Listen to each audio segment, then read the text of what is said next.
taken to another planet, to a mothership? How they communicate with... Can you tell me what they look like? Can you tell me how many of them there were? Were you given food? But the teachers are alive. They're not books. They are the very living essences of nature itself.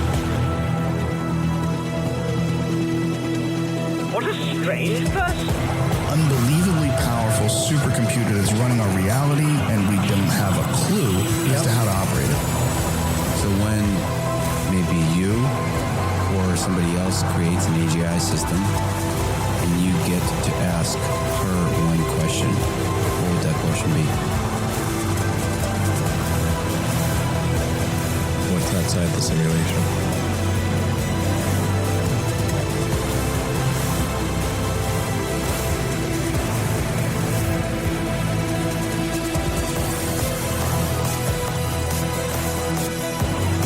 Say in your mind, say to yourself, I am more than my physical body, because I am more than physical matter. I can perceive that which is greater than the physical world.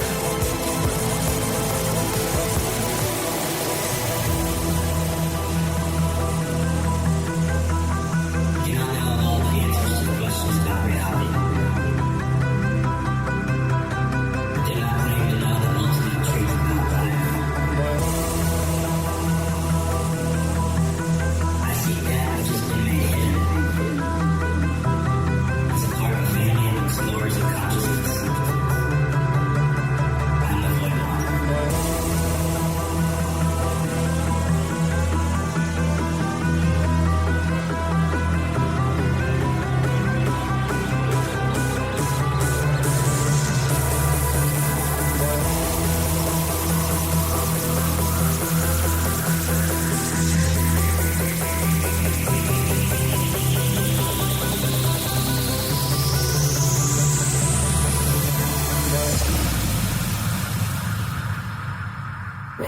Welcome to Lighting the Void.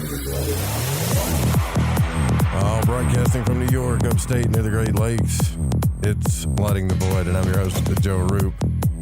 I don't even know what date it is. Thursday, November the 5th. What do y'all think about this crazy election, huh? It's finally, I think it's over. I mean, I think we're just waiting on a landslide if it hadn't happened or not. I don't know. I honestly did not think. I don't know, like for some reason I thought Trump was going to take it, but whatever. It's all entertainment to me at this point.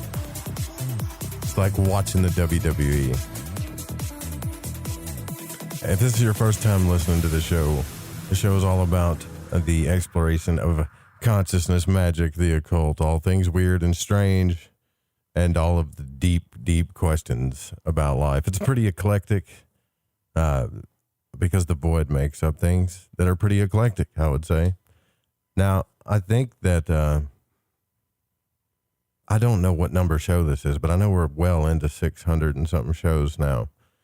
And I got to tell you, I got to switch some stuff up here. I don't know what I'm going to do, but I got to switch it up, man. You can't just keep doing the same thing over and over again and expect different results, or right? Just doesn't work that way. So I got to switch it up. We got to make it more fun. We got to get involved. We got to do more stuff. If you want to support the show, you can go to patreon.com/LTV radio. Join the patrons. And boy, are those people probably pissed at me. I got to catch up with that stuff too. Got to catch up with all kinds of stuff. I had an emergency meeting today about all the stuff I got to catch up on here. Anyways, so you can do that. You can donate. You can go to the shop and grab some swag. And if you want to call into the show tonight, that call-in number is 1-800-588-0335.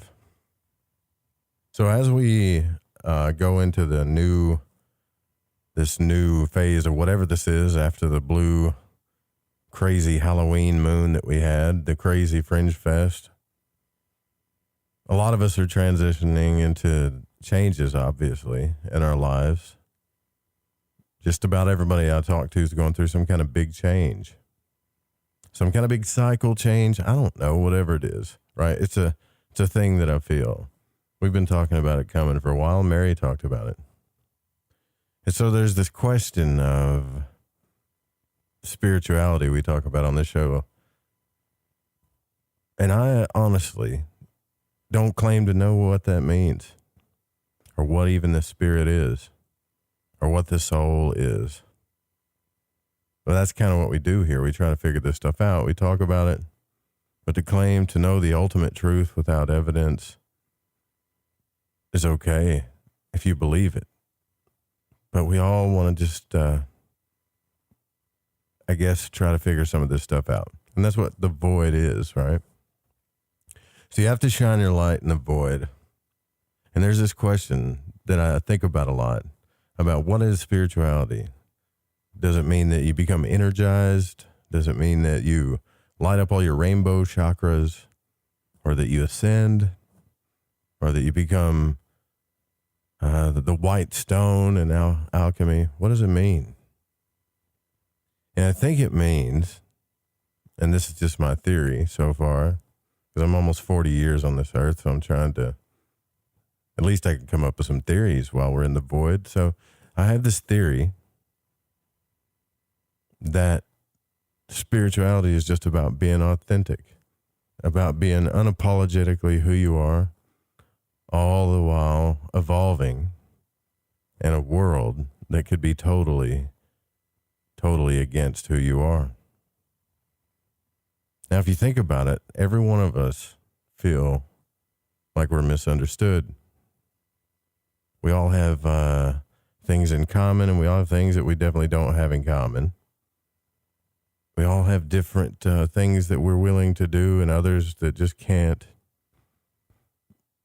Different morals, but each and every one of us we're like a snowflake, and you can pull up your natal chart and you're never going to see two natal charts exactly the same if you're accurate. I mean, that's very rare. Super rare, actually. Only a bunch of babies born at the same time. They got the same natal charts, but it's like snowflakes, right? And is it two babies born at the same location at the same exact time? How rare is that? I don't know, and I don't understand this whole twin flame thing. I don't know anything about it. All I know is that each and every one of us are complex. And we come into this world and we're like all complex and unique, trying to figure stuff out, and we take the word of everybody else on this planet that's complex and unique, and they're all trying to figure stuff out too, and they all just get older and they agree on stuff, and that's what we think is the truth. I don't know why it's so hard, and this is the part of me that I feel it's complex, or that makes me feel like an outsider, or like I might be an alien. Who knows? Maybe you're an alien. You don't even know it. Maybe I'm just a figment of your imagination, and you're the only real thing on the earth, and everybody else is just characters playing in your story. I don't know. But there's this question about like personal sovereignty. So I want to talk about that for a second. Being authentic and being sovereign. What does that mean? Because to me, that's a part of spirituality. Being unapologetically who you are, all the while being understanding to others, trying to figure things out.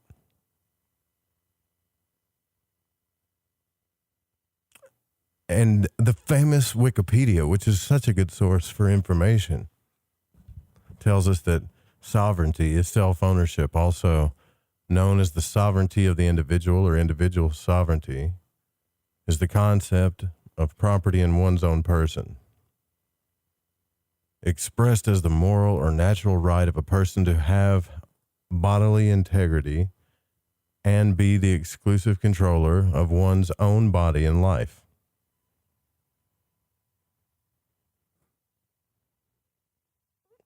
Now, the political theory of that is like the ultimate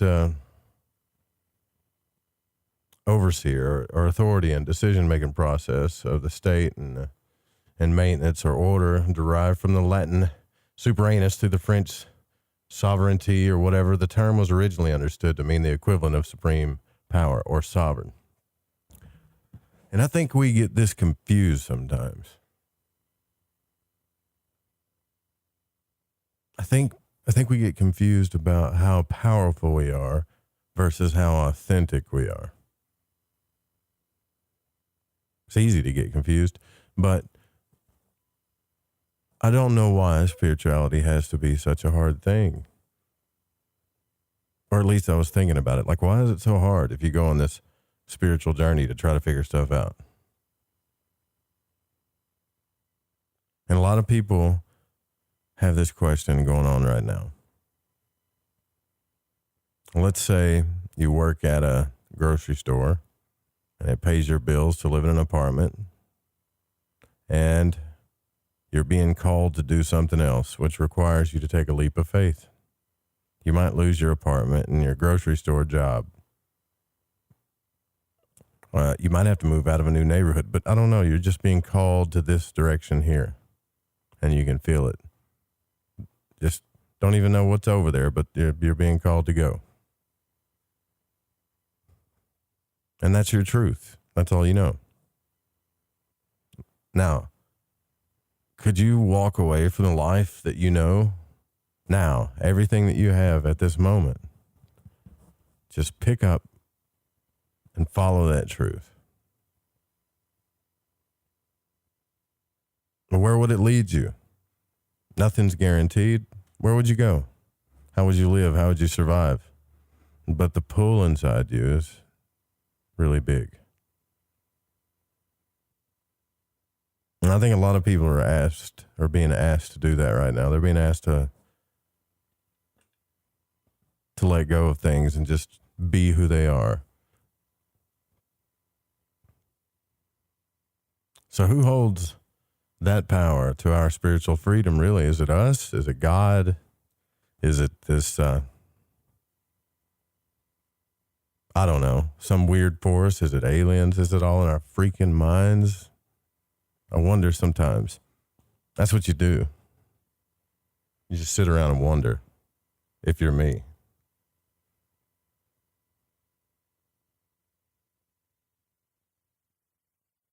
So I think I'm a prime example of that. Now, I'm not trying to brag or be arrogant or whatever. I'm just telling you, that's exactly what I did. And I don't know how the hell I ended up here. Sometimes I wonder, how did I end up here? How did I end up with this team of people and this network and everything, and all you cool people out there, and whoever's laying in your bed or reading a book or whatever you're doing right now? How did I end up talking to you? How did all of this happen? How did I get this cool couch and this TV and this fancy radio rack, all this stuff, and a car that leaks oil like a sieve, but it's still here? It made it to New York. What the hell am I doing in New York? This is what goes on my mind, right? All because I just followed what was telling me to go, you know? This is where I am now. But I did make those decisions in the face of a lot of people that said I was crazy or I should or shouldn't do things. And even some controversial things like, well, you have a child. Don't you want to take care of your child? I'll take care of him. And see, what it comes down to, I think, is do you have faith in yourself? Do you believe in your own power? That you can survive and thrive in any situation, not by just faith, but because you're a sovereign person and you know who you are? Or do you need it mapped out? And I think sometimes people need things mapped out for them, and that's okay. But that also gets a little dangerous, right? Because then that's how cults get formed. I always wondered why people just can't figure out things themselves.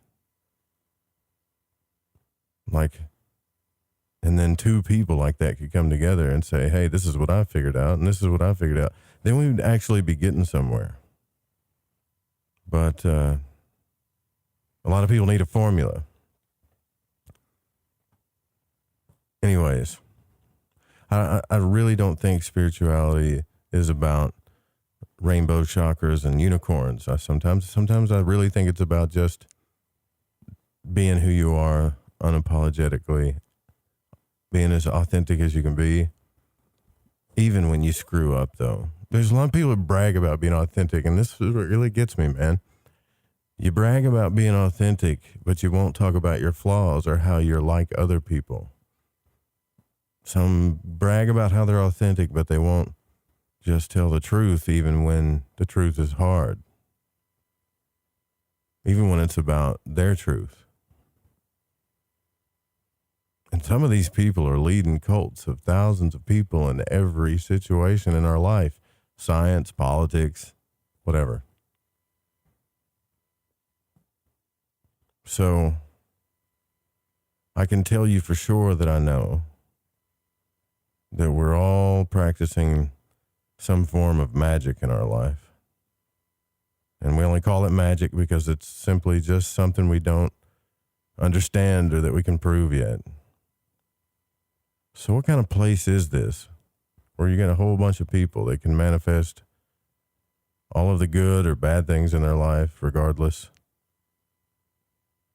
of who they are, where they came from, and then need to feel like they need guidance from another person who's has the same potential and the same power and the same capabilities as them for the most part. I think that's, like, I don't know what show this is, but I think that's been the most frustrating thing about my life is, how do I step into that role that everybody wants me to play? Because it don't feel right to me to worry about what I look like or my image or how popular I am or how many listeners I have or how big is my cult. It never has felt that way. Or who I'm associated with. And this guy's popular. Yeah, he's my friend. I know that guy. That big name guy. I know him. We're buddies. Right? This is the stuff I see in this industry. People telling others what to do because they don't like the other one. And it's all about your damn image.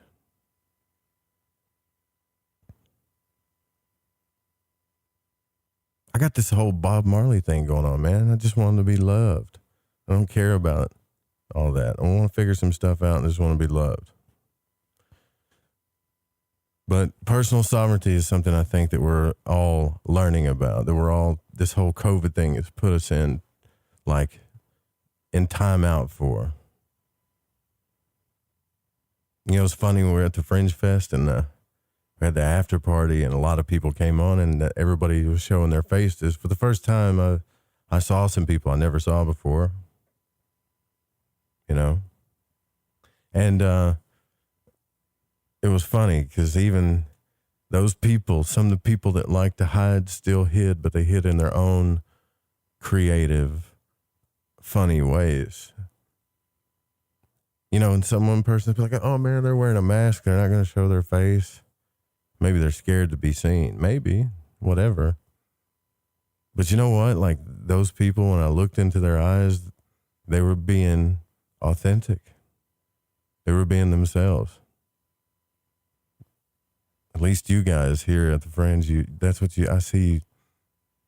you do. You're all different. You're all unique. You're all special, but most of you are unapologetically who you are. And that's amazing.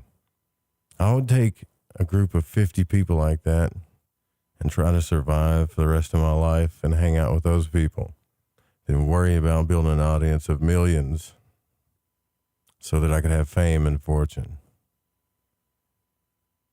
And not because there's anything wrong with fame and fortune or a bunch of money. It's just good company. You know? So anyways, we're going to bring on a guest when we come back from the break here. Oh, a cat saying in the chat room, Joe, you're okay just the way you are. Well, so are you. And I think we all are, right? This is about accepting who you are. You accept it, not anybody else. And then love yourself for it. You're still a baby. You can just walk around and drive a car and you figured a bunch of stuff out, but you're still a baby. You're still just a beached whale here that doesn't know what's going on. Or maybe I'm the baby. But anyways, we're gonna do our break here, and then we'll talk about that with our guest. Dara Molloy is coming up. We're gonna talk a little bit about spirituality. Dara Molloy is a Celtic celebrant, pilgrim guide, and author. He's from Ireland. He'll be on the show when we come back. If you want to join our chat room, you can go to thefringe.fm/chat room. That's where all the cool people hang out. That's where I go if I was you.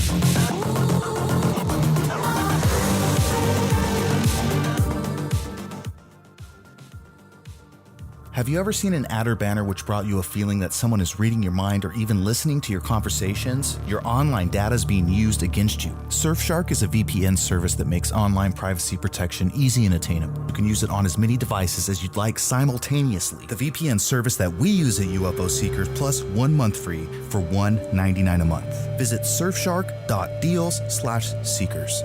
We spend almost as much time online as sleep, and that's 6 to 8 hours a day. The internet knows a lot about us, and that's why we should care about our online data. Use Surfshark to encrypt your personal information and send it via a secure VPN tunnel so that no one can see it without your permission. Visit surfshark.deals/seekers. You need to protect yourself from surveillance and targeted advertising. Surfshark encrypts all internet traffic sent to and from your devices and ensures that your IP address remains hidden. The VPN service that we use at UFO Seekers plus 1 month free for $1.99 a month. Visit surfshark.deals/seekers. Hey, is that a new music app? Yeah, check it out. Surfer Music Discovery. It links to thousands of online stations, but the twist is you see the song names and artists that are now playing live. That's different. No guessing. Looks like a waterfall of music. So many formats. Rock, oldies, country, R&B, jazz, and a whole lot more. How's that spelled? Surfer. S-U-R-F-R. Is it expensive? It's free. No need to sign up or sign in. Get the Surfer Music app free from Google Play or the App Store. Are you tired of mainstream news? Are you looking for an alternative? This is Jess Rogie with the Rogie Report News, where I cover everything from space news to parapolitics, from cryptids to ghosts, to ancient discoveries and new technology, all here on the Rogie Report on the Fringe FM, KTLK Digital Broadcasting. Calling all witches, warlocks, goblins, and ghouls. Join us for a 2-day Halloween extravaganza featuring the biggest names in the paranormal universe. Friday, October the 30th and Saturday, October the 31st. Get your tickets before they sell out at thefringefest.com. That is thefringefest.com. Trick or truth, the choice is yours. This portion of the show is being brought to you by Edwina's House of Poetry. Remember Edwina's catchy motto, roses are red, violets are blue. Some of our poems rhyme. When I'm done running with the wolves after hunting down half-ton bison, I look forward to a mind-teetering escapade evening on the Fringe FM. The truth is out there, and so are we. KTLK digital broadcasting. The Fringe FM.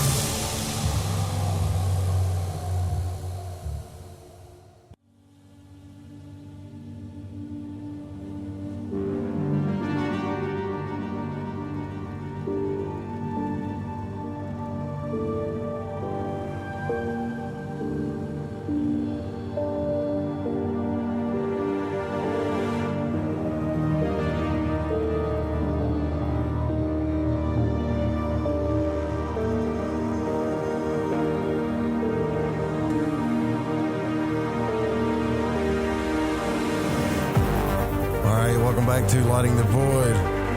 Tonight, we're talking about spirituality, personal sovereignty, authenticity, alternative history. What does it mean to be sovereign? And we're going to be discussing this subject with our guest tonight. Dara Molloy is here with us on the Skype line. And when we open the phone lines up, you can call in too. It's 1-800-588-0335. Remember to visit the Fringe FM 5 nights a week here to listen to this show. Weeknights, 9 p.m. Pacific. All right, so before the break, I was talking about that. What does it mean to be sovereign when we're trying to figure out this thing called spirituality, like who we are as people? What are we capable of? What's divinity? What's this power inside of us? What's magic? Who gets to tell us what that is? All this stuff. And we discuss this so much on the show. I think it's important that we take a deeper dive into this subject here. And so now Dara Molloy is here with us, and he's a Celtic celebrant, pilgrim guide, and author, born in Dublin, Ireland. And he's an ordained Catholic priest in 1977. He would later leave the church in pursuit of a decentralized faith structure similar to a traditional kind that operated in Ireland long ago, in which the people had power. Having also openly protested the education system of the state, he has written numerous books reflecting the values of spiritual freedom and diversity. There's a book here that we are going to discuss too called Journey from Belief in God to a Spirituality of Experience. Dara, thanks for coming on the show, man. It's really cool. You're welcome, Joe. It's good to talk to you. It's good to talk to you too. You know, there is a big percentage here, like 54% of the world's population believe in the one God first described by Moses. And you know, that's been a big influence on my life growing up. And I was discussing that before you come on, like, you know, how we come to this earth as babies and we get taught by what our parents tell us in our communities, and it's kind of beat into us. That then we start asking questions about the things that don't make sense about the scriptures, and I think either we just follow suit or go from there. So tell me how that happened with you from Catholicism to where you are now. Yes, well, of course, being Irish in a way, I had to grow up Catholic. 95% of the country here are Roman Catholic and the rest are Protestant. So we're all believers, at least we all were born into that belief. So I grew up with that, and I think I always had a spiritual orientation, so it led me to be a Catholic priest. But, you know, when you get into your adulthood, you do begin to question things, probably. Most people do, I think, to try and find their own place in the world. And even as a Catholic priest, I was still questioning. And I think what I didn't like to begin with was living institutionally. Right. When you're a Catholic priest, you're very institutionalized. I had to wear certain clothing. People called me father.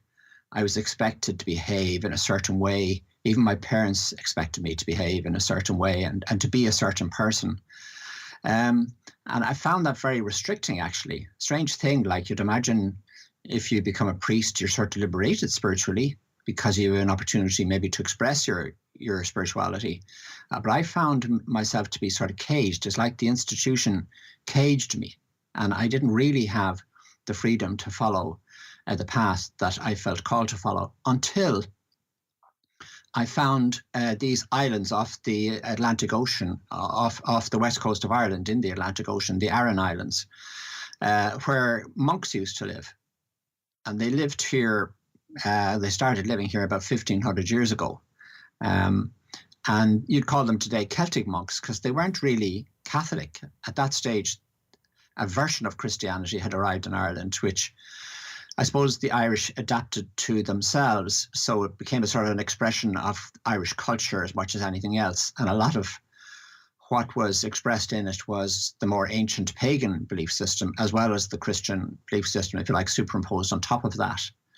But it ended up being a very different form of Christianity to what I had grown up with as Roman Catholic. So I'd call the distinction there Roman Catholic versus Celtic Christian. So I moved to the Aran Islands, became a hermit. So I started to live on my own in a little small wooden hut. And I allowed people to come and visit me. And a lot of people started to come and visit me. And I opened a little cottage beside my hut, which we called a house of hospitality. And people could come and visit me there and stay for 2 or 3 nights and move on, that type of thing. And I lived like that for 10 years. And that was my attempt to try and imitate the life of these Celtic hermit monks, who had initially been inspired by the monks of Egypt, by the way, those who had lived out in the deserts of Egypt way back in the 1st and 2nd centuries. So I lived like that, but in the course of the 10 years, I suppose I grew very alienated from the structural church and the institutional church, and I got more and more into the Celtic spiritual tradition. And then at a certain point, I decided to have to make a decision here, which am I going to be with? And I left the institutional Catholic Church. And since then, I've been a Celtic priest, druid, and monk. That's how I've described myself. But I don't belong to any church now. So, there's no institution which can claim me. And I don't follow the dictates of any bishop or anybody in authority over me. I'm a free spirit, if you like. But what grounds me is this ancient Celtic tradition, both the pagan element of it and the early Christian element of it. And that gives me a sort of a way of being in the world and a spirituality from which I can operate. So a lot of the ceremonies that I perform now would draw on that ancient tradition. So you basically took your own journey into this thing, and you're becoming your own individual, obviously, about your spirituality. And I wonder about you hear that word sovereignty a lot, right? Like a lot of people talk about being sovereign, but we live in a world where there's a lot of judgments and categorizations going on. But people speak about it as if it's like a common thing. But to me, it's not that common. I think it's something that we need to understand to evolve. I wonder what your thoughts are on that. Yeah, what fascinates me is that we live in a world of almost 8 billion people now, I think. And yet each one of those 8 billion people is a unique individual person that has maybe a recognizable face, a recognizable voice, a unique set of DNA. They're unique and they're different, and therefore each of us has a unique perspective on life, and therefore a unique journey to travel on in the course of our lives. And when we grow up as young people, part of our journey is to discover who we are, and our parents can't tell us who we are because we're even different from our parents and we're different from our siblings. So that's, when you think about that, it's mysterious and it's fascinating. So everybody is sovereign. That would be where I'm coming from. Okay. And we have to recognize that sovereignty in each other, and that your perspective is going to be different from mine, and mine from the next person. And that our journeys are not something we know fully ourselves. I don't know fully my own destiny. I have to search for it. And so that requires me, in a way, to tune into something outside of myself, or maybe to something in my unconscious. It's somewhere where it's not immediately graspable. So that's the spiritual side of my path, if you like, is to reach into that dark area where I know my future lies, and to try to be true to that, whatever you might call it. Is it a calling? Is it a destiny? And I think part of that journey then is to resist some of the controlling mechanisms that we've built into our society as communities. And one of those controlling mechanisms, of course, is our thought constructs. And the thought construct of there being a one God in charge of us all is a very controlling thought structure, in my view. And I have felt the control of it in the course of my life. To a large extent, it has directed my life. Like if you go back to the age when I was 12, when I began to become spiritually aware, I used to go to bed at night and lie awake for a while before I'd fall asleep. And often in the course of that lying awake, the question I asked myself was, does this God exist or does it not? Because I suppose my parents had left me with that openness to decide for myself, or freedom to decide for myself. And I eventually had to come down on one side or another. I felt that I couldn't just leave it. So I came down on the side that, okay, let's base my life on a belief that there is this God out there controlling everything. And so I said, okay, if there is this God out there controlling everything, right then, I should really orientate my life towards this God, to be of service to this God. This is the ultimate authority, so I'm going to orientate my life to work on behalf of this God on earth. So that became the meaning for my life. That's how controlling this thought can be. And it led me at the beginning, at the age of 12, to start going to Mass every day, which I did with my father because he already was going to Mass every day. And then later on to studying to be a Catholic priest and to be becoming a Catholic priest. And now that I have sort of let go of that mythological framework, and that's what I call it, it's like a mythological envelope we wrap ourselves in, which gives us a sort of a wide sense of meaning and purpose for our lives. Once you let go of that, you can only then see how much it controlled you. I think when you're in the bubble of belief, it really does control you. So, yeah, and I totally get what you're saying about the thing you said earlier about listening to this thing that's either inside or outside of myself, whatever. It's not a voice. It's like a calling or kind of a knowing. So like what I'm doing now, I was explaining it earlier too, is something that the pull was just so immense, and I had to ask myself, like, what, how am I going to do this? How am I going to leave my job as a tech guy and get involved with this and build this thing that's being called to do or whatever? And should I explain myself? Because I think this is a spiritual thing to me, from my perspective, taking a journey to explore things consciously and objectively, and trying to embrace the other person's perspective too, right? So, like, that voice, I think, if you had any advice for people that start feeling those things, what could you tell them? Because it's scary for a lot of people to make those kinds of jumps or moves in their lives. Yes, it is. But people won't be happy unless and until they do, because that's who they are. So if people are living a life which is not meaningful for them, which gives them a sense of being trapped or being stuck, then all I can say to them is there's another world out there. Mind you, to get to that other world requires a bit of courage. And you do have to face your fears. Like if people are in a comfortable job with a regular expected income, that's a bind, because you may have demands on that income. You may be paying off a mortgage for your house. You may have a family to rear. How can you possibly risk all of that in order to find your own fulfillment? And yet, like I would say, my father was in that situation growing up. He told me he never liked his job. It was simply to make money to rear his family. And I've met lots of other people who would be in a similar situation. And when they get the earliest possibility for retirement, they take it, because it's not really who they are. It was simply a job. And I suppose when that happens, And people retire early. In Ireland, some people, for example, teachers can retire at the age of 55. And some people, when they retire, they suddenly sort of like burst into flames, like they suddenly come alive. They suddenly begin to do what they've always wanted to do and become who they always have wanted to be. And it's such a shame that they've left it so late, but it's better late than never.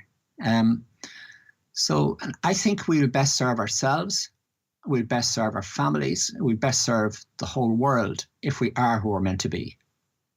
But being who you're meant to be is often very difficult. I mean, the controlling system begins when we start going to school. Yeah. That's one of the reasons why I didn't send my kids to school. We have 4 kids here, Tess and I, and they grew up without schooling. And I didn't even call it homeschooling or, I more called it deschooling. It was like, don't ever start being schooled, because that's going to start a manipulation of who you are, and it's going to try and push you in a certain direction. Like in schools in Ireland, it's all aimed at getting you into 3rd level. But then 3rd level is all aimed at getting you employable by a big corporation or by somebody else. Where's the orientation in schooling towards helping a person find out who they really are? I mean, so many people, especially in Ireland, who have become successful entrepreneurs are people who dropped out of schooling. Schooling got in the way of them being who they were. Now, my kids eventually did go to school. I let them choose themselves, and most of them, well, the first 3 started to go to school when they were 15 or 16.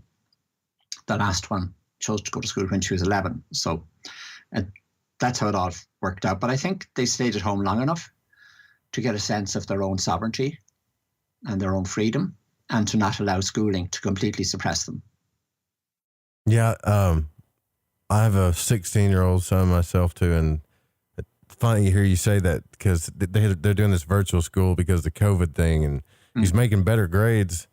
And I kind of let him do his thing, but when he was a kid, people would say, how did you raise such a good kid or a good son? And I tell him, I said, well, I just left him alone most of the time, like I didn't really get down on him too much unless there was something that was super important. I don't know. I totally believe what you're saying there about that. I think we're too hard on our kids. Sometimes we should just let them be who they are. But when people need guidance from you, I'm not a priest like you, but I do get these questions sometimes about some people just need help trying to figure out what they're here to do, what their purpose is. I'm sure people have come to you about that. Like, I'm 40 years old. I still don't know what I'm here to do, but I feel like I'm being called to do something. And this inspires me, and that inspires me, and I just wish I had a purpose, right? What would you say to those people? Well, even for what you've shared with me today, it's clear that you're answering some sort of deep calling within yourself in doing the work that you're doing right now. You've described that sort of sense of being drawn into this work. That's what I'd be talking about, that we need to listen to what's going on in ourselves. For example, if something or somebody inspires you, like who are your heroes, for example? Who are the inspirations in your life? That would be one clue, because those people that inspire you may not inspire the person beside you. It's personal. The response of you to that person, or to what they're saying, or to the book you're reading, or whatever it is personal to you. It's something resonating inside you. It's like a chord or a string of a harp picking up the vibration. And so that's a message from you to yourself that something is going on here.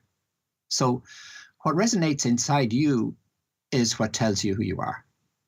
And if something is inspiring you, that's locating for you a source of your own energy. And if you allow that energy to find expression in yourself and allow it to draw you down a path, that's the way to go. We have here, where I live on this island in the Atlantic, we have wild goats. They're feral goats. They used to be. domesticated, but they got free, a bit like myself maybe, and they wander the island now. They're led actually by a female, older goat, and wherever she goes, the rest follow. And what she does is she locates a source of food. Now, for the goats, it can be ivy growing on a wall or something like that. It can be bushes. But what directs her wandering is the source of nourishment for herself and the rest of the goats that are with her. And that's another metaphor for me, is that find what's nourishing you. Be that goat. Find what's nourishing you and allow that to lead you in your life. Now, that's sometimes easier said than done. A lot of people have to do that in their spare time.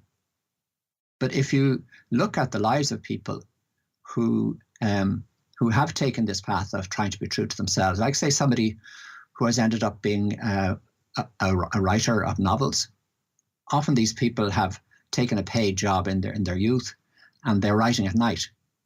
They're burning the candle up past midnight to do what they really are passionate about. Right. And eventually they make the decision to drop the paid job and become the creative person that they know they're meant to be, and that's what's right for them.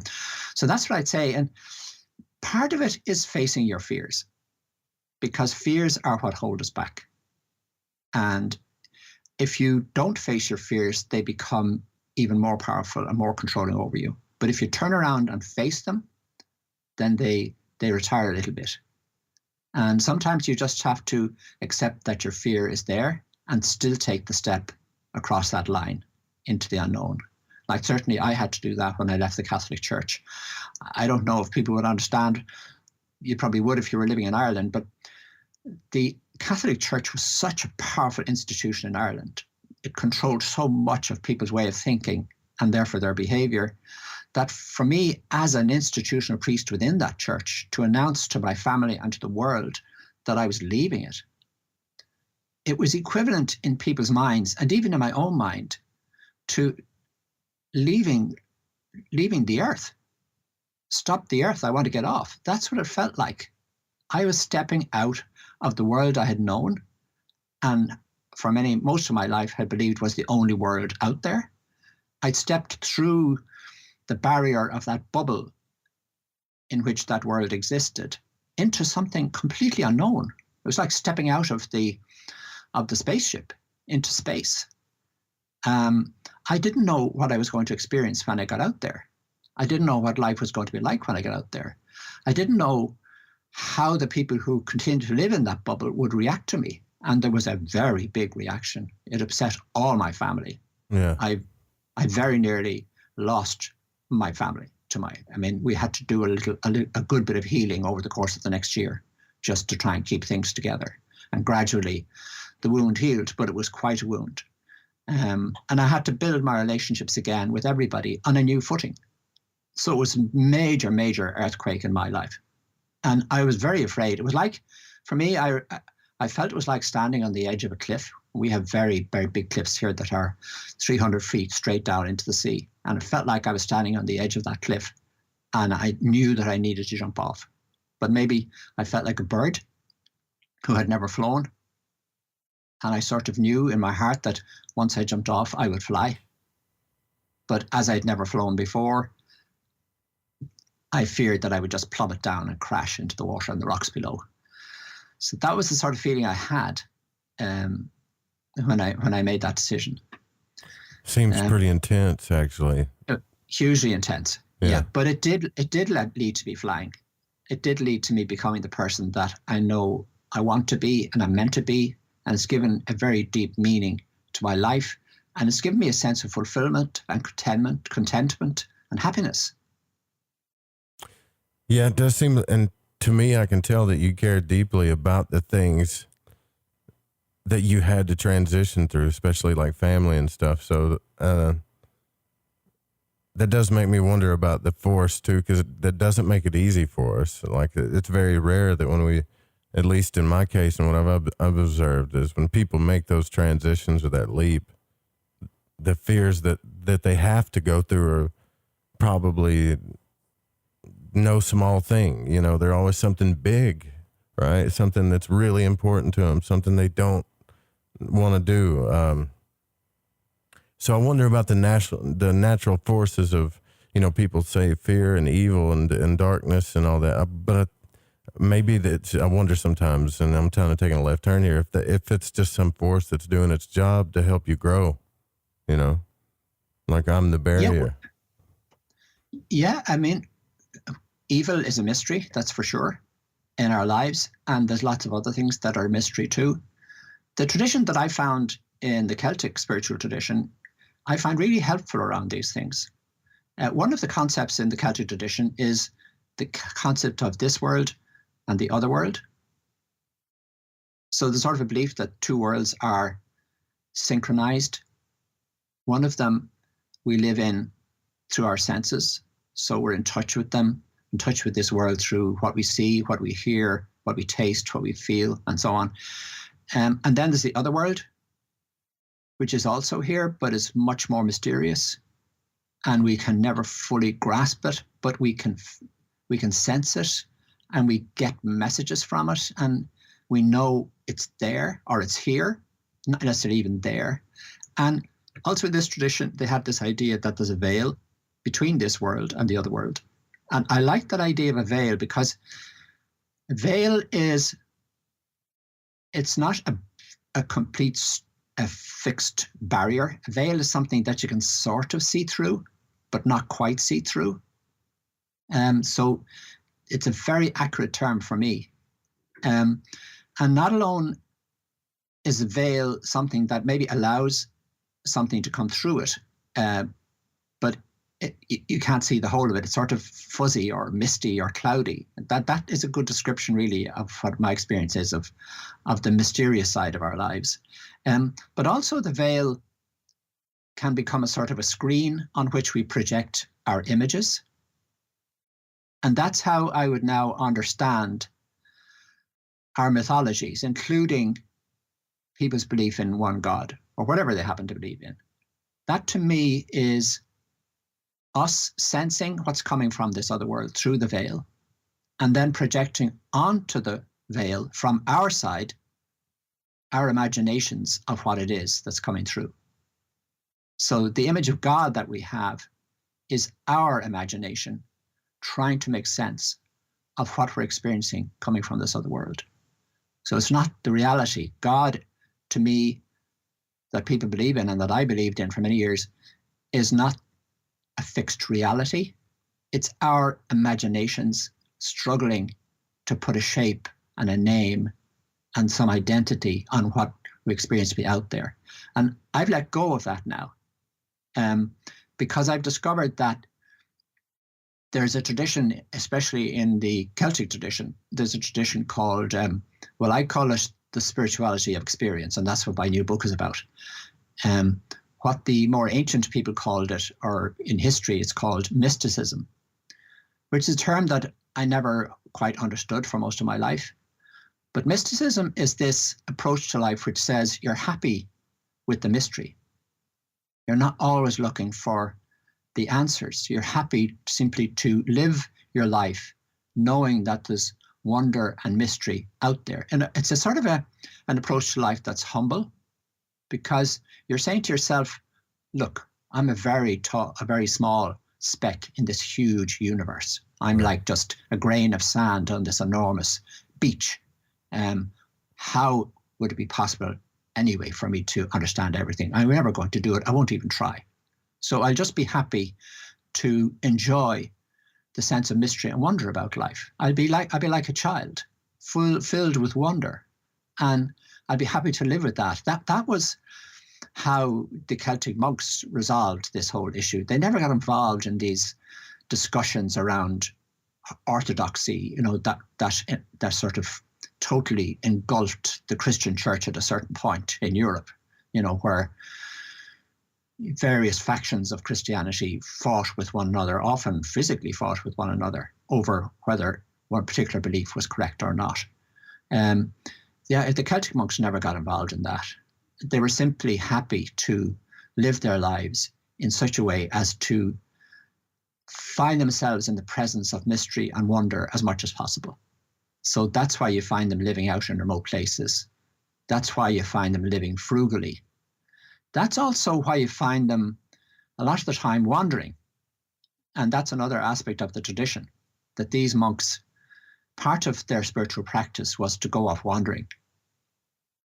We might call it today holidays, but it's much more loose than holidays. You know, it's like a young person who finishes college and says, before I settle down into a job, I'm going to take my backpack and I'm going to just head off. I'm going to get a one-way ticket to somewhere in the world and we'll just take it from there. We'll see how it goes.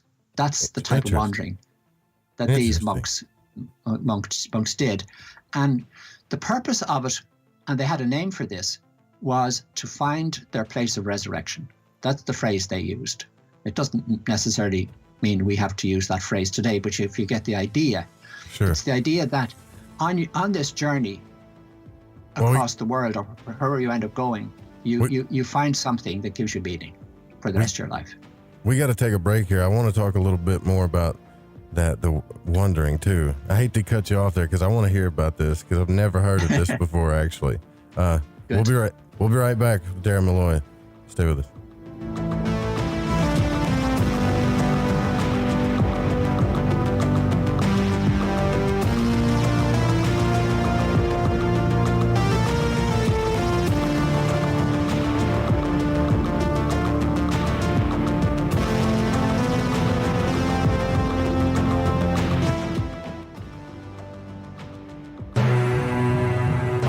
Gable, and I want to remind you to keep your radio, phone, tablet, or computer tuned to the Fringe FM and visit the website thefringe.fm to listen to the entire lineup of shows. You can also catch my broadcast, The Secret Teachings, Monday through Friday, beginning at 12 a.m. midnight U.S. Pacific Time, right here on the Fringe FM. When you're in the house for longer periods of time, you can see them flying or running across the floor. Ooh, yuck. They're unhealthy, gross, and disgusting. Bugs. I loathe bugs. We keep a clean home, but occasionally bugs show up. Well, I found something that is tougher than bugs. Orange Guard. On contact, it kills hidden bugs, including ants, roaches, and fleas. Plus, Orange Guard is a residual repellent. All of the ingredients of Orange Guard are on the FDA generally recognized as safe list. Orange Guard may be used around food, humans, and pets. It comes with a 30-day money-back guarantee. Orange Guard, available at orangeguard.com, Whole Foods, and Ace Hardware. So, you love talk radio? Then you'll love TalkStreamLive.com. TalkStream Live is always on, 24/7 with the best streaming talk shows. Find your favorite talkers and discover some new ones. It's free, readily available online or on mobile with any smartphone or tablet. Finding your favorite talk shows all in one place has gotten a whole lot easier. Just go to TalkStreamLive.com. Be sure to download the free apps from Google Play or the iTunes App Store. Astral travel, magic, mysticism, and manifestation. What used to be heresy should be understood as our birthright. These are some of the topics we discuss on Lighting the Void, where we take you deep into the unknown. There are guest interviews, live unscreened calls, and me, Joe Root. Come join our family of explorers of consciousness, weeknights at 9 p.m. Pacific Time to 11, right here on KTLK Digital Broadcasting, the Fringe FM. What do you think would happen if you bring the Fringe FM together with leading voices in the paranormal and unexplained? What if no topic were off limits, from cryptids to conspiracies to astrology, psychic abilities, and even ufology? And what would happen if you broadcast this event in crystal clear video, streaming live around the world and allowing viewers like you to interact with their favorite presenters? Then you would have created the monster that is the Fringe Fest 2020. 2 nights only, Friday, October 30th, and Saturday, October 31st. For more information and to get your tickets, visit thefringefest.com. That's thefringefest.com. Trick or truth? The only thing scarier is not being there. That's Friday, October 30th, and Saturday, October 31st. Get your tickets now before they sell out at thefringefest.com.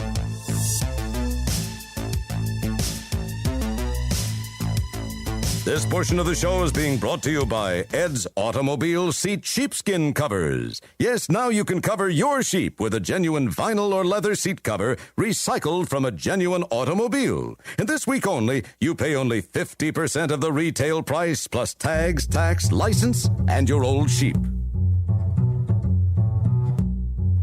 This is Dave Cruz, host of Beyond the Strange Radio, and you're listening to KTLK, The Fringe FM.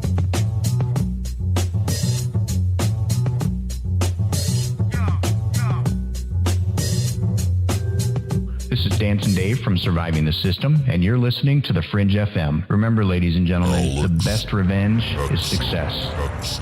This is Alex Exum of the Exum Experience in Live Talk, where we discuss current events, society, and culture. My shows are based in actuality, actual existence, contrasted with what was intended, expected, or believed. You can listen to me live Tuesdays at 7 p.m. only on KTLK, The Fringe FM. The Fringe FM isn't just a radio station. We also provide services for all your audio production needs. If you are interested in live radio or pre-recorded podcasts, we're here to help. We even do audio enhancements and voiceovers if needed. If you want to do a podcast or live radio show and even want the option to syndicate on terrestrial radio, from simple audio file enhancement to live production and call screening, we have you covered. We have worked with some of the best professionals in the business in order to provide coaching instruction for content creation, show structure, and more. Contact The Fringe Digital Media for more at info@thefringe.fm. That's info@thefringe.fm. Or call 501-777-5631 for a consultation.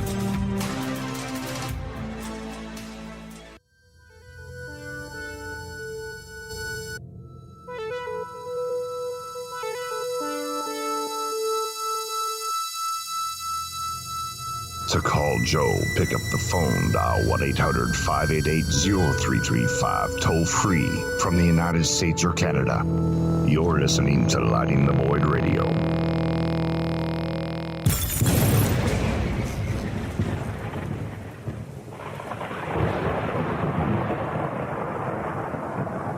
The top of the second hour here, discussing spirituality, personal sovereignty, and all kinds of cool spiritual stuff here with our guest, Dara Molloy, also author of Holy God, Journey from Belief in God to a Spirituality of Experience, and The Globalization of God, Celtic Christianity's Nemesis.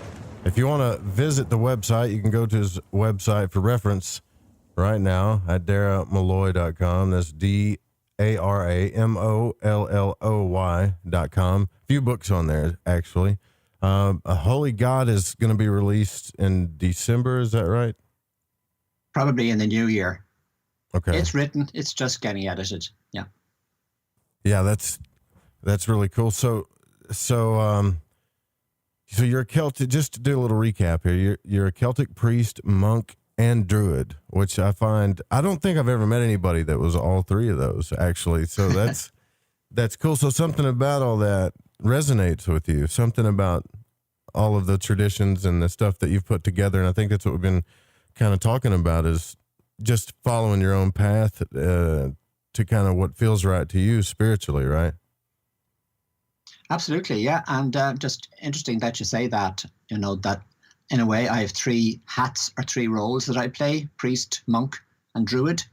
When I perform ceremonies for people, let's say I do a wedding for somebody, I will ask them when we're preparing the ceremony, because they make the final choices on what goes into the ceremony. I give them a sort of a menu of what's possible, and they end up deciding it to suit themselves.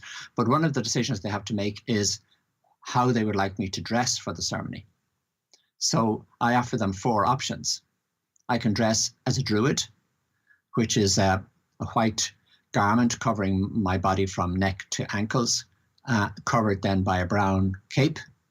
Or I can be a monk, which is a very plain white outfit from neck to ankles. Or I can be more like a Christian priest, which would, the white garment would have what's called a stole over my shoulders, a colourful scarf, if you like, down over my shoulders, which signifies I'm a priest. So, or I can simply dress in my suit as a more of a secular celebrant or lay person. And it's interesting how when I give those options to people, all four are almost equally popular. So it's like, and when I say to people, they say, well, just wear, sometimes say to me, just wear whatever you feel comfortable with. And I say, well, no, I want what I wear to resonate with what you find is meaningful to you in your life and in your world. So, if you're most comfortable with the ancient Druidic, less Christian version of the tradition, then perhaps I should wear the Druidic outfit. If you're more connected with nature, for example, if that's really where you find meaning, then maybe I should wear the Druidic outfit. If you're still quite Christian, then maybe I should wear the priest outfit. If you're spiritual, but you're not really connected with Christianity or any particular religion, then perhaps I should wear the monk outfit. And if you want to be a bit detached from anything like that, then I'll just wear my suit. So, when I put that option out there, all four are chosen almost equally among the people that come to me. So I find that fascinating that, even within our own society. And by the way, a lot of the people who ask for my services are American or Canadian. They're not just Irish. I'd say over 50% of the people I work for and with would be outside of Ireland. And many of them are from the US, who have a strong connection with Ireland. They come here maybe to get married, particularly, not so much for the blessing of a child now, but mainly to get married or to renew their vows. That would be the main service I provide for Americans. But it's interesting that they equally choose all the four different options. No, do you have a theory on that though? Why do you think? So you're saying it's equal across the board when they pick that, and each outfit is so different. But I think that you might have stumbled upon something, and this is what I'm thinking here, that possibly resonates with something inside them, universally, maybe. I think. I don't know. What are your thoughts on that? Yeah, well, that's it. I mean, it's back to our earlier conversation of recognizing the individual sovereignty of every person. We all have a unique approach to life. And when you give people options, as I do for their ceremony, there'll be certain aspects of the ceremony that I'm offering them, which resonates with them. Like, it's not just the outfit I wear, it's also, I give them a large selection of readings, for example. And it's always of interest to me which readings they choose. Now, I tell them they can choose something that I haven't offered them at all. They can find their readings from anywhere, but I'm just giving them a selection. But many of them do choose from my selection, and it reflects back to me where they're coming from, the type of reading that they choose. Some people choose very profound readings, and others choose more shallower readings, if you like. That's not the only way you could describe, the variation within the readings, but it's one example. But often the readings will tell me quite a bit about the couple that are getting married and the orientation that they hope to have in their lives. And so it's all to do with sovereignty. I have this idea, and I only got it this year actually, that we're a bit like the eye of a fly, and particularly a dragonfly. I've had to research this a bit, but I knew before I researched it that the eye of a fly is made up of tiny little eyes. And when I looked it up, an average fly that you'd find in your house, its eye would be made up of about 5,000 little eyes. But actually the dragonfly is the best example, because the eye of a dragonfly has something like 25,000 little eyes in one eye. Can you imagine that? In a tiny little insect, one eye contains 25,000 of these things. They're actually called, I think, ommatidia. That's the correct title for them. But in order to see what's out there for that dragonfly, it has to record a message from each one of those tiny ommatidia. And they're processed in its brain. And it's the combination of the 25,000 messages that gives that dragonfly a sense of what's going on around him. Now, if you apply that to us, in a way, we could think of ourselves like each of us is one of those little eyes, one of those ommatidia. Each of us has been given a unique perspective on life and on the world. And for us all to find out what's really going on, we need to get feedback from each other. We need to listen to each other. We need to respect each other. Each of us has an authentic perspective on life. So you may end up having an opinion about life different from me, and your opinion is as good as mine. When we're not discussing facts, I mean, fact is a different thing. I suppose we could discuss that. What is a fact? But we're discussing beliefs. We're discussing things that we choose to believe in, not established facts that we can all agree on. So you can choose to interpret your world from one perspective, which is your perspective, and I can choose to interpret the world from my perspective. And we need to share that with each other and respect each other and allow that diversity to be there. The problem with monotheism is that it sort of insists that we all have the one perspective. We're all meant to see the world we live in from the perspective of this single God. If you look at ancient cultures or cultures previous to monotheism, they were all polytheist. Yeah. They had lots of gods and goddesses, which meant they had lots of perspectives to choose from in their mythology. And I imagine the god or the goddess that resonated with whoever it was that was thinking about it, that would be their favorite god. In a way, Catholics certainly do it in Christianity because they pick a saint that resonates with them, and that's where they find their resonance. So it's like the saints for the Catholics are the ancient gods and goddesses of the more ancient world. Yeah. But yeah, it's to respect that diversity in each of us, and to also acknowledge maybe that it's only by allowing that diversity to be given expression, and to realize that the whole picture comes from all of us together, not from any one of us individually, that's where we find, I'm not saying answers, but closer to the truth. Yeah, and so it brings me to my next point here. You wrote a book called The Globalization of God, and it's Celtic Christianity's nemesis, which is interesting to me that the globalization of God, or monotheism, Celtic Christianity's nemesis. Interesting to hear that there's actually a religion that has the word Christian in it, but it's also the nemesis of the globalization of God. So I'm curious about why you titled the book that. Yeah, I think it's important for us to understand history. And one of the things that's never been covered in schooling or in even third level is the history of the spread of belief in one God. I mean, it began with a very small tribe of people living in the desert.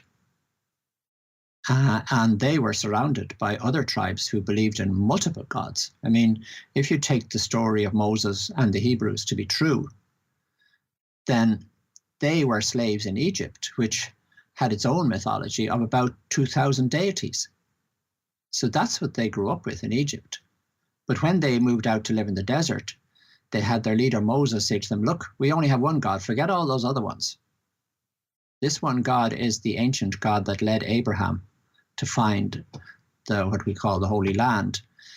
That's the God we're going to have for ourselves. And they built that when they settled back in Israel. They built that then into a theocracy. In other words, a state which had this God as the center of authority for them.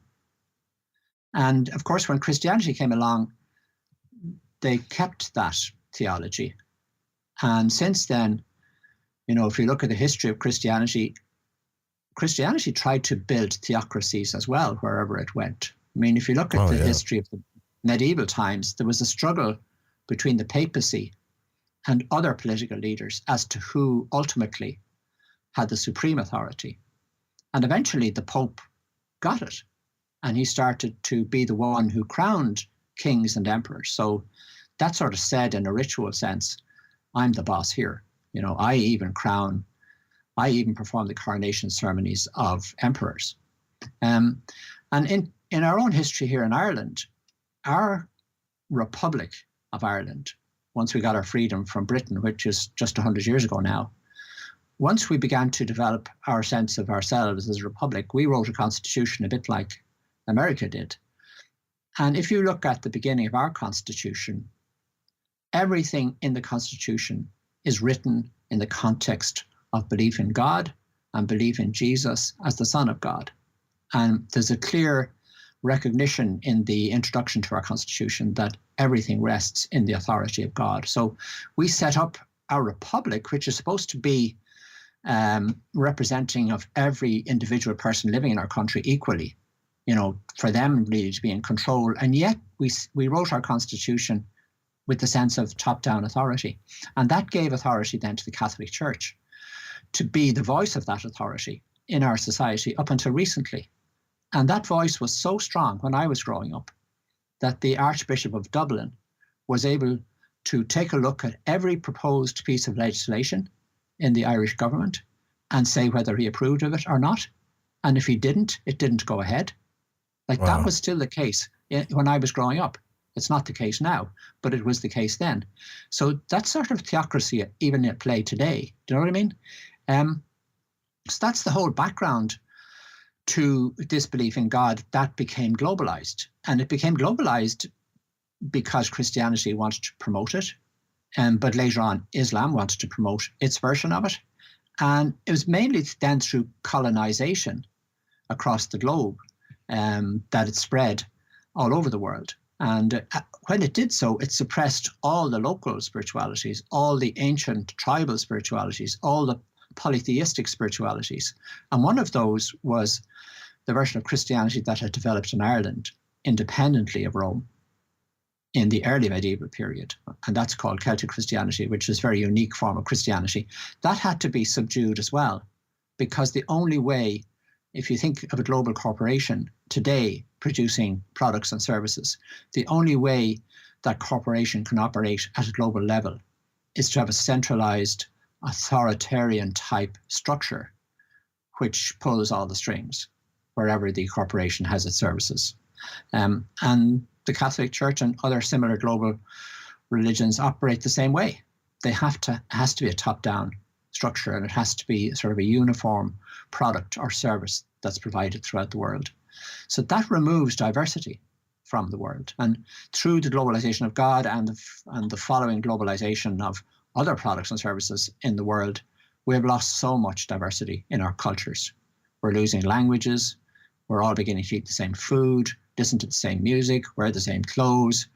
Just so much has been removed of the diversity in culture. And of course, also then the biodiversity as well, the diversity of other species has also been hugely encroached upon. So it's a bad scene we've arrived at. Yeah, and we need to reverse it. Yeah, I think that too. I mean, there's something good to me about religion as far as morals and I guess a way of life and holding yourself accountable for. But to me, it's like, yeah.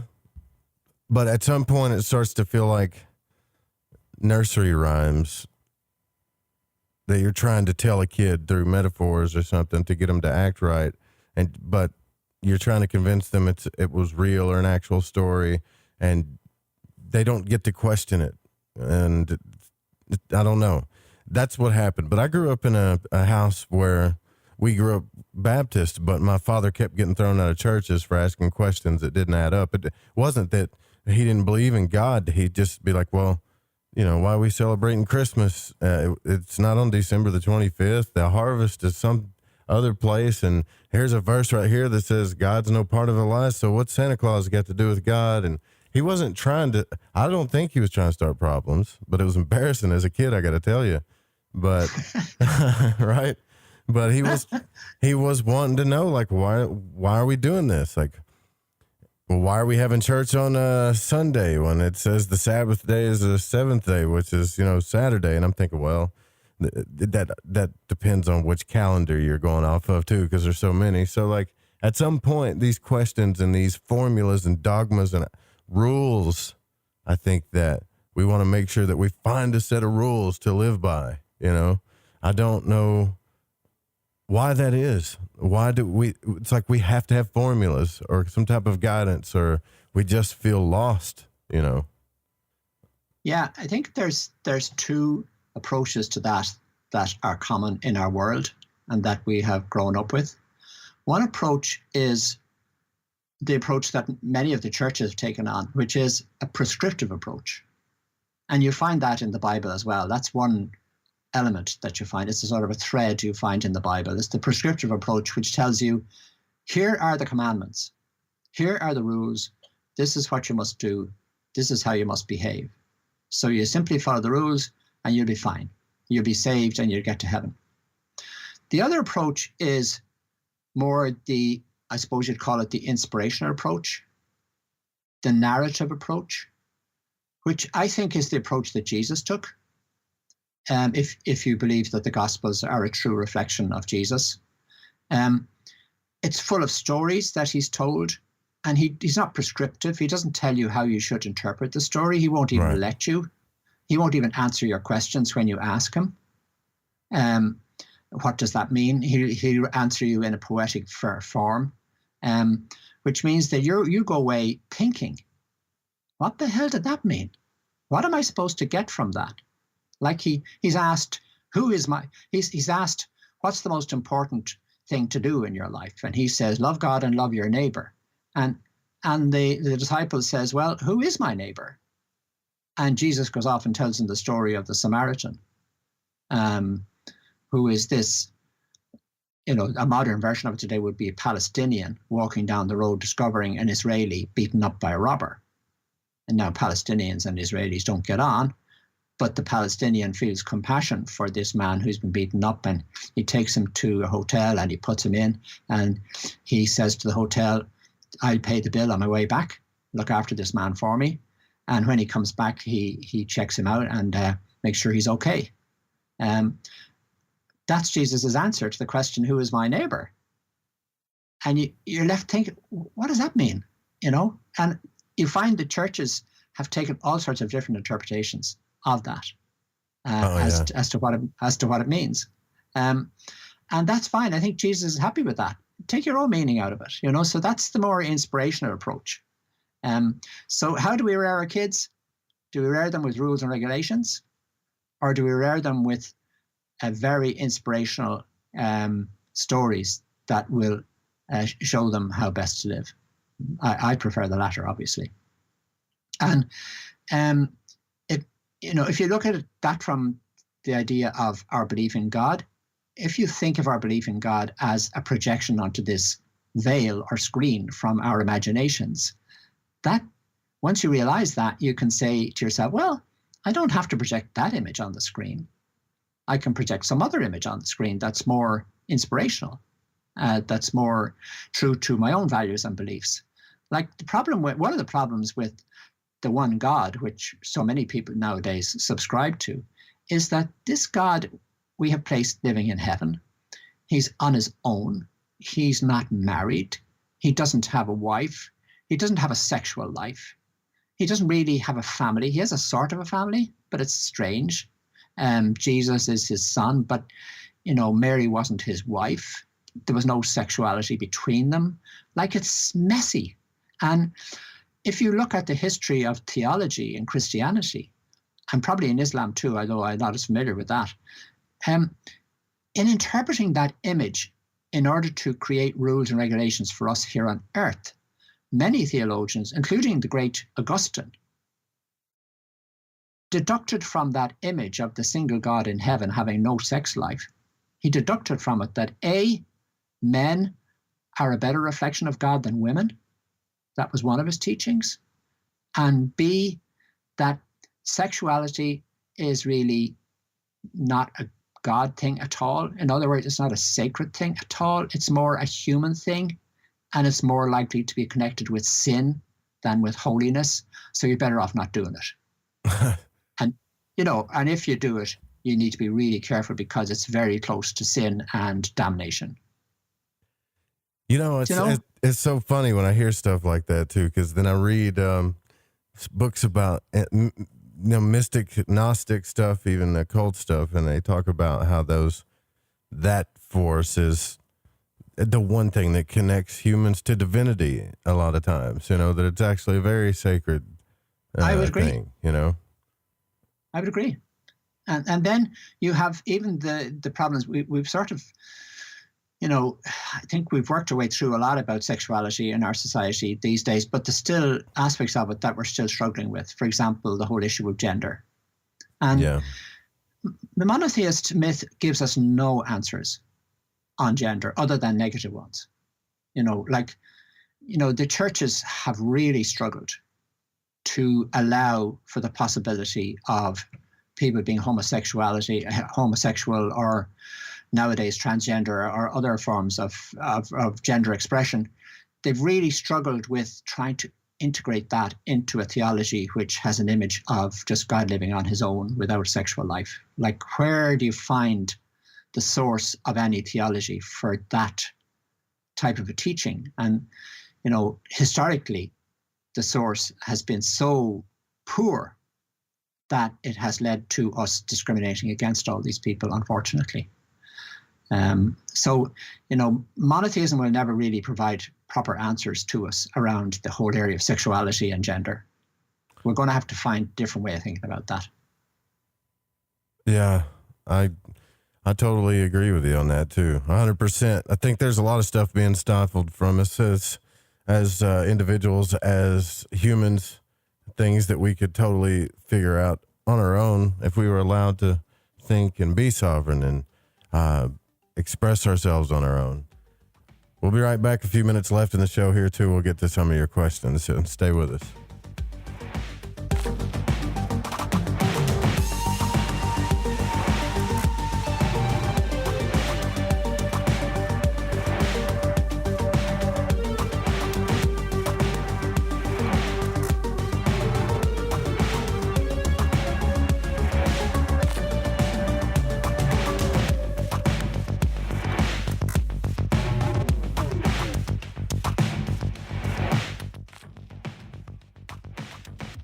Have you ever seen an ad or banner which brought you a feeling that someone is reading your mind or even listening to your conversations? Your online data is being used against you. Surfshark is a VPN service that makes online privacy protection easy and attainable. You can use it on as many devices as you'd like simultaneously. Surfshark encrypts all internet traffic sent to and from your devices and ensures that your IP address remains hidden. The VPN service that we use at UFO Seekers, plus 1 month free for $1.99 a month. Visit surfshark.deals/seekers. Ryan Gable here, and I'd like to invite you to my radio broadcast, The Secret Teachings, airing 5 nights a week right here at midnight Pacific on the Fringe FM.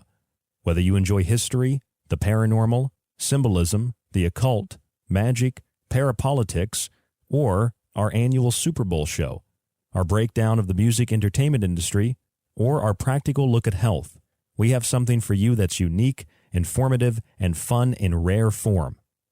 Find us at facebook.com by searching facebook.com/The Secret Teachings. Find us online by searching www.thesecretteachings.info. Or you can email us at rdgable, rdgable, @yahoo.com. That's The Secret Teachings, Monday through Friday, right here at midnight Pacific on the 13th Amendment to the United States Constitution abolished slavery and involuntary servitude, except as a punishment for a crime. If for any reason you must leave your radio, please have the man at the door stamp your ear so you can listen This again. is KTLK Digital Broadcasting, The Fringe FM. Hey Donald, YouTube recently banned our talk show host from their platform. Any idea why? They're trying to take you out with bullshit. Well put, Mr. President. KTLK, The Fringe FM. Have you suffered in silence or experienced stress from a paranormal experience? Even if it happened 20 years ago, when thinking or talking about it today still makes you feel sick to your stomach or makes your heart beat faster, or you suddenly can't breathe. Maybe you even feel those old familiar signs of a panic attack trying to reach the surface. You could have unprocessed emotional responses. Those reactions of terror and trauma are no different than living through a horrible assault, childhood abuse, or a terrible car accident. It can be nearly impossible possible to find help. The very instance of seeing a ghost or encountering a cryptid could be clinically described as seeing or hearing things that aren't there. You could be considered psychotic, or at best, you're just not taken seriously. Out of a growing mountain of research, the National Institute for Integrative Healthcare showed that 8 out of 10 veterans who completed just 6 one-hour EFT sessions no longer tested positive for PTSD. If you've had paranormal trauma, you can contact Metaphorical Archaeology by calling 214-995-3754. Again, that's 214-995-3754 for a discreet consultation.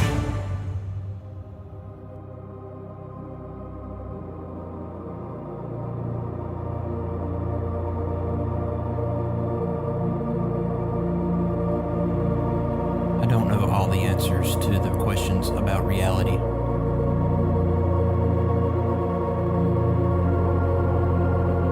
I do not claim to know the ultimate truth about life. I seek that which has been made hidden as a part of a family of explorers of consciousness.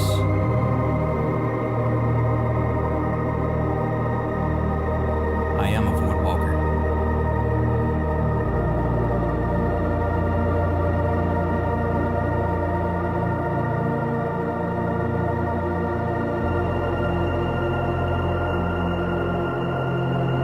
Hey, this is Macon, and you're listening to Lighting the Void with Joe Root.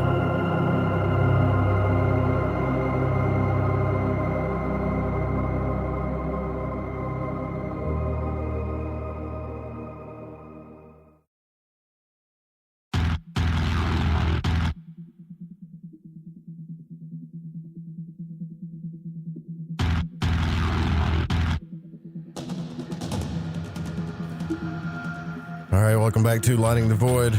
Last segment here. I'm going to get our questions in for the guests too. What do you think personal sovereignty is, and what's your ideas of God or spirituality? Does it matter? Should you be categorized for it? Really?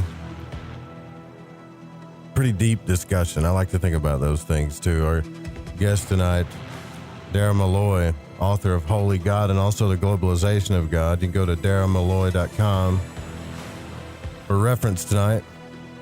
Again, if you want to support the show, you can go to our Patreon at lightingthevoid.com. Make sure you click on the Patreon banner or go to patreon.com/LTV radio and support the show. You know, before the break, Darren, thank you for coming on the show again. It's cool to have you. I don't know what time it is over there, but thank you for coming on. So. It's 6:30. 6:30. It's pretty early. Yeah, so thanks. That means a lot to come on that early. I thank you. I get to thinking about things that are sacred sometimes that we take for granted, or maybe that we're just not properly educated about, or maybe we don't understand, but things like sexuality and other things where when we use them, I guess, as maybe just like we would use anything else, like a tool to change the oil or something, it seems like it causes a ripple effect just throughout society. And if you think about all the people that are doing these things and all of the programs that we have about it, if it is a sacred thing, which I believe it is, because it damages people in all kinds of different ways when people aren't, think about your first heartbreak, the first time you got cheated on. Did that ever feel good? That hurts your soul, man. You know, like people are like, oh no, it just emotionally messed you up. Really? That's all? You got over it the next day? No, it hurts your soul. And then they have like abuse, and then the shaming parents do to certain children. And then like, what about we all know how big one ripple effect is. If there's millions of ripple effects going on that way, then that can really do some damage to a planet, don't you think? Like something that's trying to evolve. I don't know. I don't think we discuss these things enough, because you're right. People go to the Bible and they say, well, this is this, this, and this. And we'll go to Leviticus and we got 150 different laws about that subject. And it's like, Jesus, man, really? You know? Yeah, there's, so many of us today have been reared to think of the source of authority and of answers to our questions as being something outside of ourselves. So you reach for the Bible, or you go to the local priest, or you consult with some guru. Whereas I think the more you grow into spiritual maturity, not just physical maturity, but spiritual maturity, the more you grow into that, the more you listen within yourself for guidance, rather than trusting or believing in some outside authority source. Even I would say, from my own life experience, Jesus was always taught to me to be the ultimate source. So I go to Jesus. But even now, I would say Jesus and what he says and what I hear him saying through the Gospels is only right for me if it resonates with me. In other words, I'm not going to take his word simply because it's his word. I'm not going to throw it at somebody else and say, Jesus says this, therefore it must be right. I'm not going to do that. I'm going to listen to what he's saying, and he's generally not prescriptive anyway. He's telling stories which I can interpret any way I like. But I'm going to use him as a source of inspiration, and it's what resonates with me that I will work on. And another element of this, what I would call spiritual maturity, is that we would begin, instead of accepting the mythological framework that we grew up with as kids, which is fine. Growing up with kids, perhaps we need to have a mythological framework. It's like a scaffolding around our lives, a scaffolding around a building, but it gets taken down once the building is built. And at some point in our lives, we need to take down the scaffolding of the mythology that we have been given in our childhood and create our own, if you like, version of mythology, just to use that word. Mythology being an attempt to find images and stories and metaphors that express the deepest purpose and meaning of life. And I have this image of having a sort of a mythological bag, which I carry around with me, and I put into it what I believe to be sacred, what I believe to be the most deepest answer to the questions of what is truth, what is love, what is beauty, and so on, what is good. In the ancient Celtic tradition, the Druids had one of these bags. They called it the crane bag, called after the bird, the crane. And the crane was a sacred bird in the Celtic tradition. So, but if you can imagine yourself having this bag and ask yourself, what would you put in it? I know what I'd put in it. I'd put in it my own personal sovereignty. I'd put in it my own family as being sacred. I'd put in it everything living, all the different species of plant and animal and insect and bird. They all have a right to live, and they all have a value in themselves over and above what value they are to me as a resource. I put all those things into it. I'd put sexuality into it. I'd put gender into it. What would you put into it? And if you had that bag which contained all the sacred things of your life, then they would be the things that you would live off. They would be the source of what gives you meaning and purpose. And they would be the things that you would fight for if they were ever threatened. So that's where I'm at in my life at the moment. And I've seen examples of that in Ireland. There's no real sense of sacred space in the broad dominant version of the Christian tradition, other than churches or cathedrals. But in Ireland, because of our history, we have inherited the sense of sacred space being sometimes in the environment. So, for example, we have a holy mountain here called Croagh, the mountain of St. Patrick. And about 25 years ago, some miners and a mining company was suggesting searching for gold on the back of that mountain. And they argued that it would be far away from the pilgrim route and the place the pilgrims go to climb the mountain, and that it would bring jobs and prosperity to the locality and so on. And they got the go-ahead from the Irish government. But there was such an uproar among the public, an explosion of resistance and objection to it, that it had to be dropped. So there's a sense of the sacredness of a place that people intuitively had because of their Irish heritage, not because of the church. The church really had no particular claim to this mountain at this time. So it wasn't a church-led resistance. It was a people-led resistance who had a sense of the sacredness of place. That's what I'm talking about in this mythological bag, that we put into it all these things that we regard as sacred in our lives and that we will treasure and use in our own lives, but that also we will protect and mind when somebody tries to desecrate them. And desecrate would be the word, because it's desacral, make, the opposite of making sacred, desecrate. So do you base a lot of the decisions or thoughts about what's guiding you? I guess, I don't know, do you base anything off of your emotions? Like if you feel something, or is it like a subtle energy? Like I'm still trying to figure out how you go about making your decisions on these. It's just, if it feels right to you, personally, then it is what it is, right? Like you do your thing. Because earlier you were talking about wandering, and how they, I think we were talking about druids, right? How they would wander, and monks, and I thought, well, that's something that a lot of people do, just to clear their head, or when they're going on spiritual walks, or if they say, I'm going on a vision quest, or even the word, even the hermit tarot card is like someone taking off into the woods with a lantern, trying to find themselves, so to speak, right?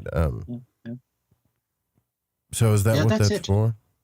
That's exactly it. I mean, I could give you a handful of examples of people I know personally, because I've now reared my family. I'm in my early 70s, and I've been friends with many other people who have reared their families, and I've seen their children grow up, and I've seen the issues and the problems in families at certain points with their children who are becoming young adults, and how they are obviously immature, and not in a bad sense, they're just immature in a natural sense, but they are troubled often. Sometimes, like these stories that I could tell you, it would be too personal to identify these people, and I don't want to do that. Sure. But I have people in mind when I'm talking to you, of young people who, they're at a certain point in their life as growing up, and they're experimenting with drugs and with drink and with sort of sexual behavior that parents mightn't approve of. And everybody's sort of worried about them. And then, like in the case of Irish people, young people have the opportunity of going to Australia for a year, because there's a visa they can get, which is a work travel visa for a year. And they can travel and also work for the year under that visa. And I see these Irish young people going off, and I'm thinking of one person in particular. He went off as this troubled young person, doing all these things which his parents were worried about and disapproved of, and he was getting into trouble with the police and And he came back a year later, and he was a totally transformed person. He was mature, he was adult, he knew what was important in life, he knew the values that he wanted to follow, he knew what he wanted to do with his life. He built a whole new relationship with his parents, which was wonderful for them, because suddenly he was this son they had always wanted to have, if you like. Somebody who was respectful, who was kind, who was thoughtful, who was compassionate, who had found his place in the world. It was just a magical transformation. And that's often the case. It cannot be guaranteed. No one knows when that moment is going to happen for any particular person. In this young person's case, it happened while he was away in Australia when he was about 20 years of age. But it mightn't happen till you're 40 years of age. Who knows when the actual moment comes where your soul is touched by something that sort of resonates so deeply with you that you now know what the rest of your life is about. Like that happened to me when I was 35 years of age, and I visited this island where I now live for the first time. And a penny dropped. My eyes were suddenly could see clearly. It's like I had been veiled in my vision until that point, and suddenly the veil was removed and I could see clearly where the rest of my life lay and what I was to do. And in a way there was a certainty about it, but it's a personal certainty. It's not one that I need to impose on anybody else. It's my certainty. I'm finding my own identity, and I'm so certain that I found it that I can now go and live it without any doubts. It's that. So that's what I'm talking about. And built into the spiritual practices of the Celtic monks was this idea that you should go wandering in order to find that certainty, in order to discover your destiny or who you're meant to be or who you are. And it might end up you never coming back, or it might end up you coming back to do something and be somebody in particular when you do come back. And the stories of the Irish saints, and there are thousands of Irish saints remembered in Ireland all over the country, usually connected with the place, interestingly. Those stories, if you look at them, they are often stories of wandering and discovering who they're meant to be. And often the message as to who they're meant to be comes through what I would call something intuitive, like a dream, or they often describe it as being an angel telling them something. So it's like, it's sort of an outer world intrusion into your life at a certain point, which tells you what you need to know. Yeah. I think we've all had a couple of, well, I've had an experience like that. I'm sure other people have too. I feel like, and I'm curious about what you think too, based on your studies, but I feel like Mother Earth or just spirit or whatever is constantly, whatever you want to call it, is constantly talking to us. And so we look around, and sometimes I was sitting in the field the other day thinking about this. So we look around and we think, well, that's just a bird and that's just a butterfly and here's an anthill and, you know, it's a sunny day or whatever. But if you really think about everything that's going on in your life, all the stuff you feel inside yourself, all the questions you have in your head, and then you look at all these things, it's almost like you could see the answers in them through the symbols and the totems of what they are and what they represent. It's almost like, whoa. So sometimes that stuff happens to me so much. It's like, is something trying to tell me something here? And I think we ask ourselves that a lot, you know, when we should just listen maybe. I think you're absolutely right. Yeah. There's so much mystery around us. And what these Celtic monks identified was that when you get this sense of a mystery, whether it's from the butterfly or just the sun shining, a beautiful sunset, or whatever it is, that puts you in touch with the other world. That's the word they used for it. That puts you in touch with something outside yourself that's bigger, powerful, more powerful than you. And as you say, you can struggle to find words to describe it. You can call it Mother Earth, or you can call it God, or you can call it something completely different. And we have to allow, particularly at this point, I think, in our existence as humans on this earth, we must allow for a new vocabulary to develop around this whole subject, and search for words and metaphors and images and whatever else you want to put on it. Search for diversity and allow and respect diversity in how we talk about this, so that we don't ever go back to nailing something to the ground and saying, this is it, this is the way we have to think about it, this provides us with all the answers we will need, it's all written in the scriptures, no need to go any further. You know, we need to get past that, because we will never fathom the mystery of life. Let's accept that. We will never fathom it. And that's the wonderful thing about it, is that we will never fathom it. There'll always be mystery and wonder in our lives. Even in the most successful scientist who cracks the most difficult challenge in his scientific career, that scientist, I believe, will still have wonder in his life, still have mystery in his life. Man, I totally agree. This has been a fascinating conversation too. I like thinking about this stuff. It does spark up the memories of all of the things that have happened to me to get to this point in my life. And I'm hoping the listeners are hearing a lot of the stuff you're saying too, because this world, I feel like it's got a lot of categories in it. A lot of people are put in boxes and profiled, even spiritually. And I think what I was saying before we started the show is just be unapologetically you, willing to evolve and willing to even look at someone else's perspective. And man, it's 2020. We should be at that point by now, don't you think? Like, I thought we'd have flying cars by now, but that's, so. Yeah. Well, we have developed very much materially to an amazing degree, and we've got a sort of a handle on the material world. Now our challenge is to get a handle on the spiritual world. And that's where we need to open up the windows and the doors and let it all happen. Yeah. And let everybody's perspective be part of the conversation. Don't rule out anybody or any perspective. Well, it's been a fascinating conversation. Thank you for coming on the show. DaraMolloy.com is your website. Do you have any social links you want to give out before we jump off the air here? No, I think you'll find me on most social links on Instagram, Facebook, Twitter, and it's just look for Dara Molloy and you should find me. All right, fantastic. Thank you guys for coming out to Lighting the Void tonight. Stay tuned for the Secret Teachings. Now, Ryan Gable, I believe, is still on vacation. We'll see. We'll see if he's here with us. I'm pretty sure he's taking a vacation this week because he's with his son tonight, I know. But we'll be back tomorrow night. You guys have a good night. Thank you, Joe. Thank you.